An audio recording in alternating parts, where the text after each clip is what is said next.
Hi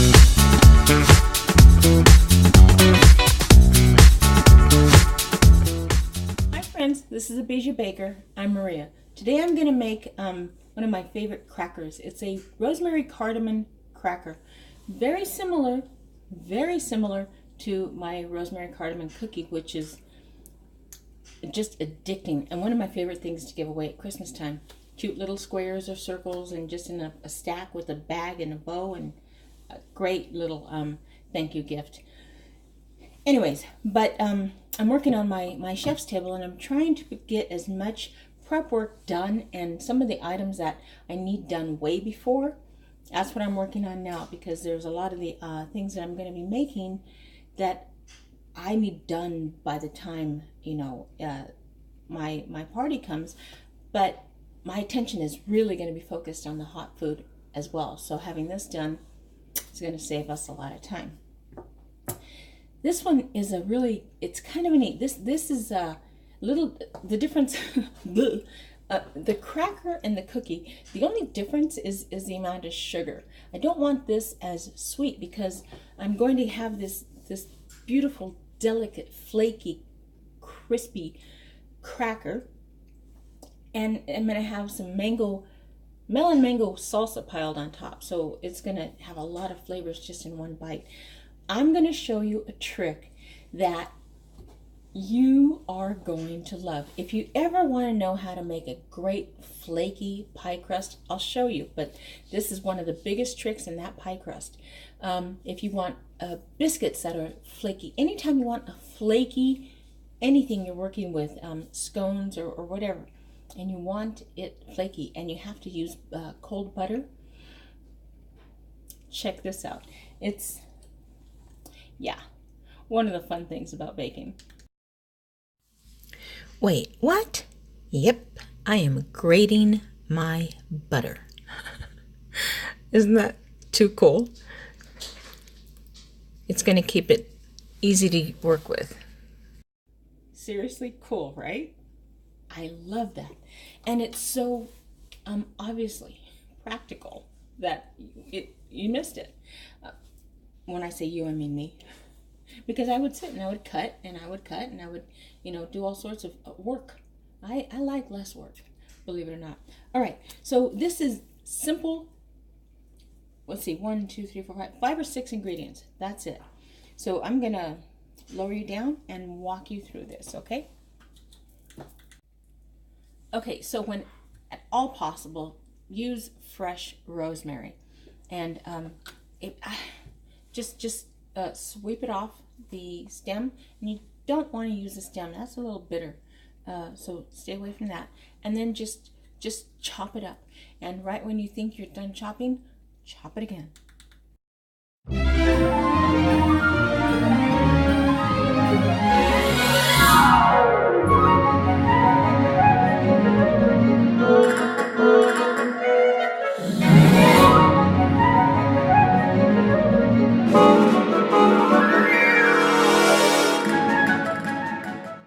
Okay, so the first thing I'm going to do is get my flour. Wow, there you go. Cardamom, salt, rosemary, and pepper. Yes, pepper in a cookie. How's that?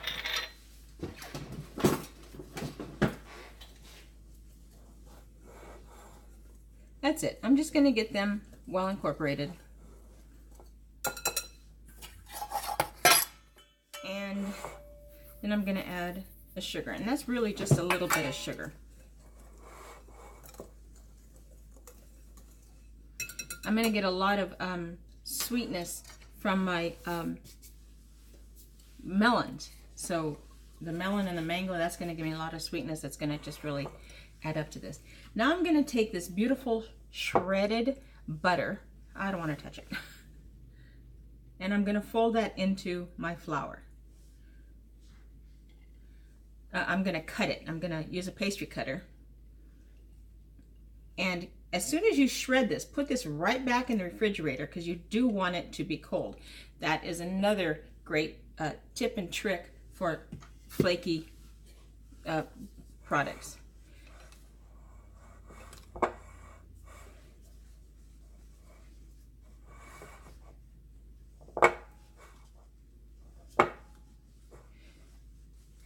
These pastry cutters are so, I love them.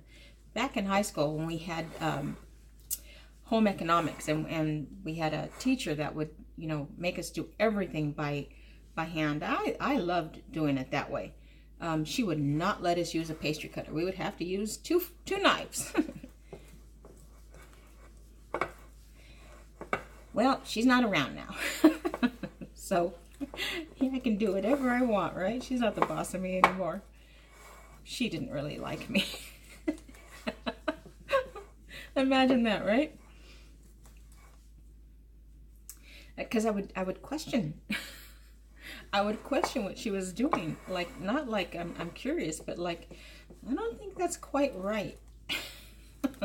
Yeah, I got in trouble a lot in her class.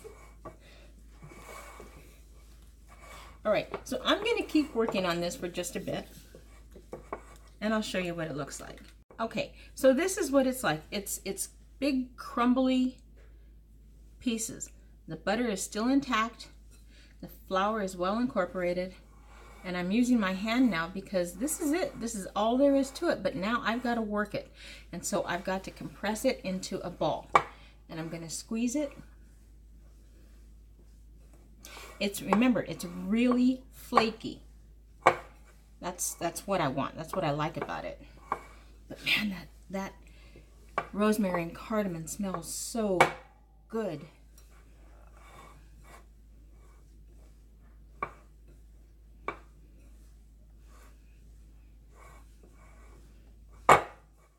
I'm making quite a mess, aren't I? It's all right. It's going to get worse. Yep, that's what I'm looking for. So I'm going to turn this out on to my table.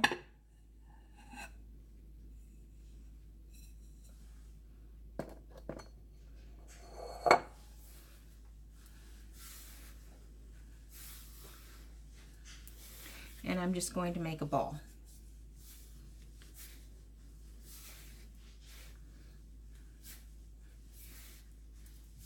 You're probably thinking, how in the world is this going to be able to be rolled? Gently, very gently.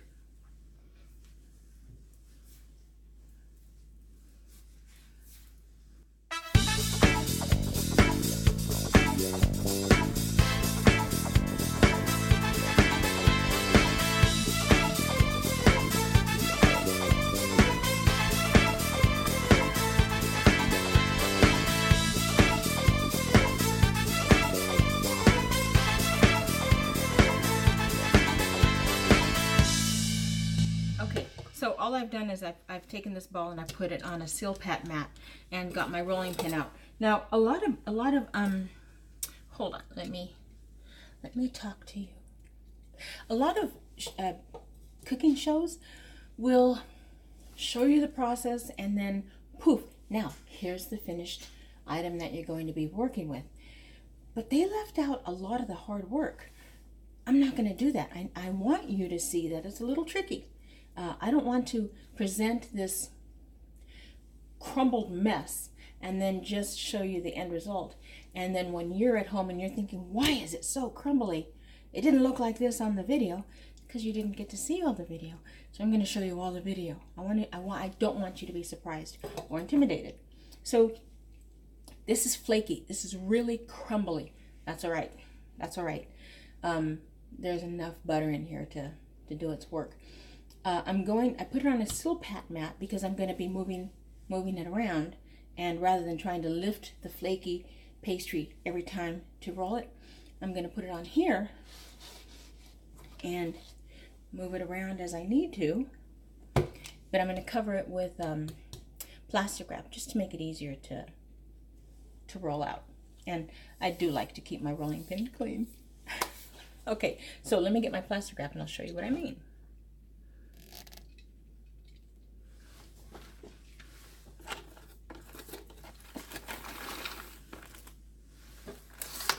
All right, so you can see, oh, my oven's ready. You can see that it's going to start cracking when I start pushing down. That's all right.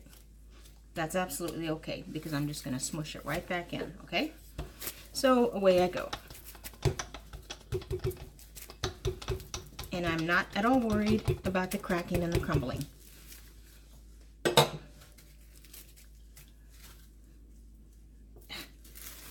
Clip my nails, and boy, I got nothing left.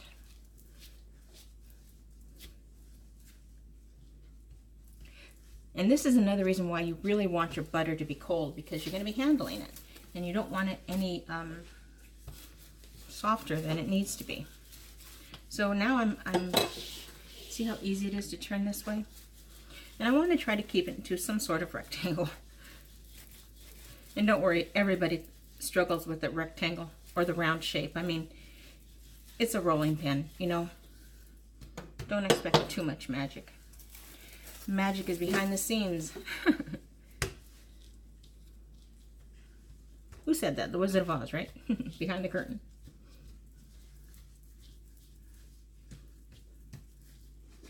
Gosh, I wish you can smell this.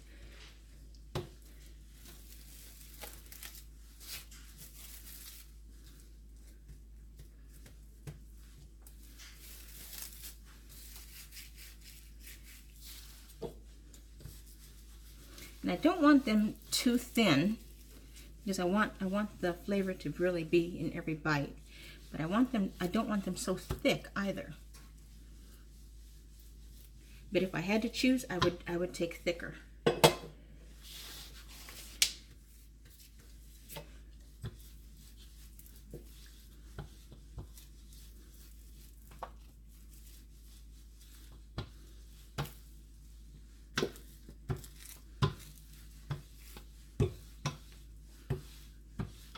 All right, see this? Don't worry about it. I'm not worried about it. If I choose not to use it, then I'll just take it out and I'll save it for later. I mean, really, in the end, no one knows what happens here. So as far as they're concerned, it turned out perfect. As far as you're concerned, it turned out perfect. Actually, because it will. All right. I think I'm good with this. I need where's my cutter? All right, so I got my scraper, cutter, whatever you want to use. I love these things, they're so great. And I'm just gonna level off as best I can by sight to make it easier to measure, because I do want even pieces. Well, that was a mess.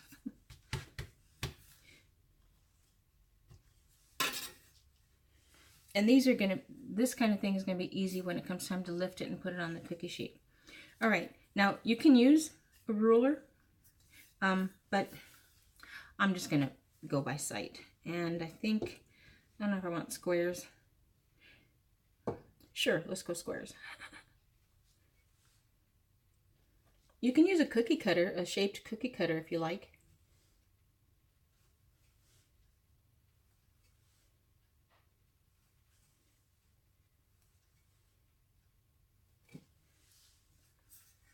Okay, and this I'm obviously not going to use.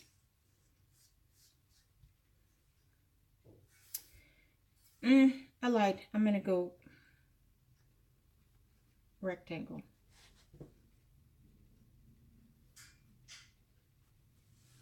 See that? I'm just cutting out these pieces. That's going to give me an odd shape, so I'm not going to use that. I'm just not going to use it for my measuring.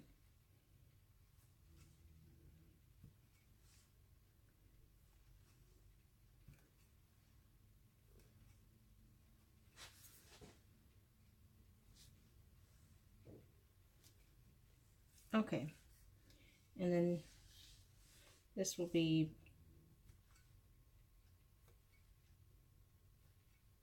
I'm doing it by sight, so I know that some of you just can't handle that. I know a lot of people are very particular about things being exact. That's all right. That's all right. That's why they have rulers. All right, let me get my cookie sheet. All right, so I've got my cookie sheet. I've already made a batch, so this is my second batch. So if you see little squares on here, that's what that was for. but it's parchment paper, so use it up until it doesn't work anymore. Now, remember, they're very delicate.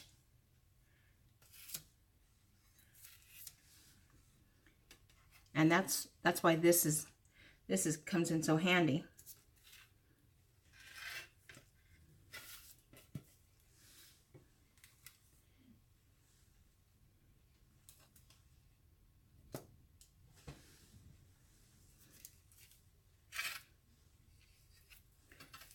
There's always that one. There's always that one, which means it's just a tester, so you can make sure it's going to turn out right.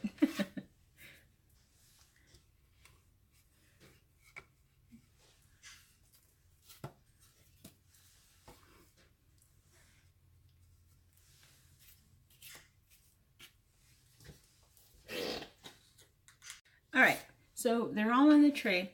Now I need to poke them with a fork. The reason for this is to keep them from bubbling and rising and being warped. This is going to keep them flat. The air will kind of come up and just okay, that hurt. I'm sorry, but that just hurt. poking. Thank you so much for listening to my channels and to watching me. Boy, you guys are just a glutton, I guess. Thank you for that. Poking these are going to make them bake evenly. See, that really didn't hurt. What was wrong with you, Maria? Come on. So about 4. And because they're so delicate, you can feel them kind of try to separate. So just knock that off. You don't want to go more than 4. I mean, if you want to, go ahead. I personally like the look on this particular, that's got 3. On this particular cookie, this shape, I like them going long ways.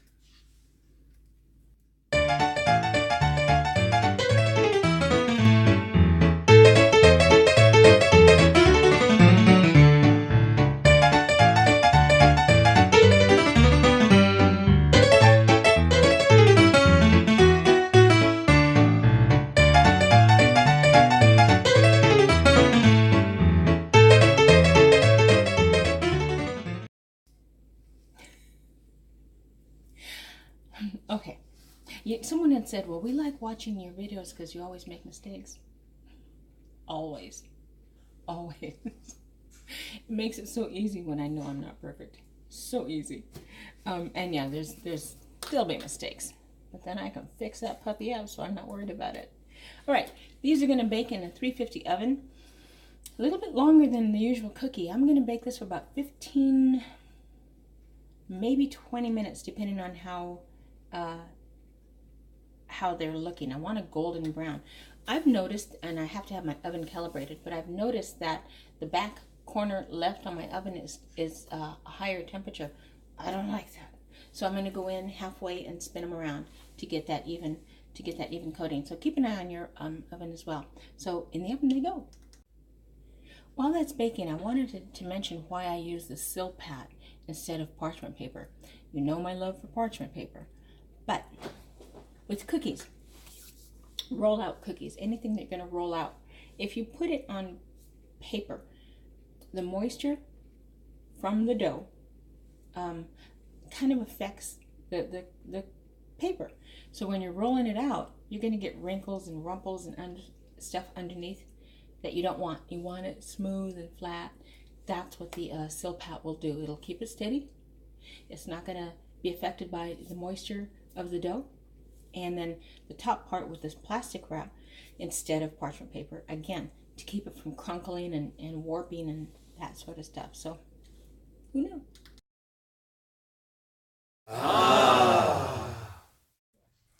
All right, they are done. I'm going to leave them sit on here. I'm not going to worry about taking them, putting them on a cooling rack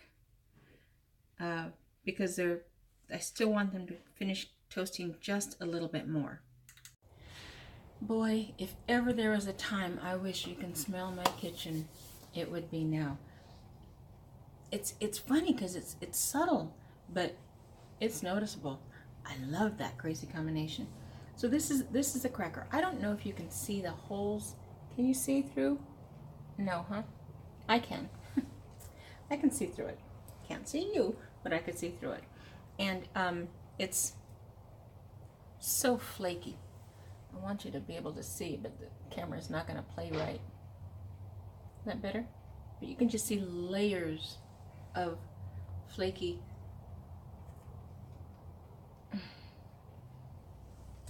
Yeah, I gotta go now. Oh my God, that is so good. And so you got the mango melon salsa that's gonna go on top. You're gonna get that sweetness with this flavoring. Great pairing. That's it, my friends. If you like my videos, please like, subscribe, share, drop me an email. Let me know what you think. You're a blast to hang out with. I appreciate you so much. Until next time, happy baking. Ah, that was fun. Don't forget to like and subscribe.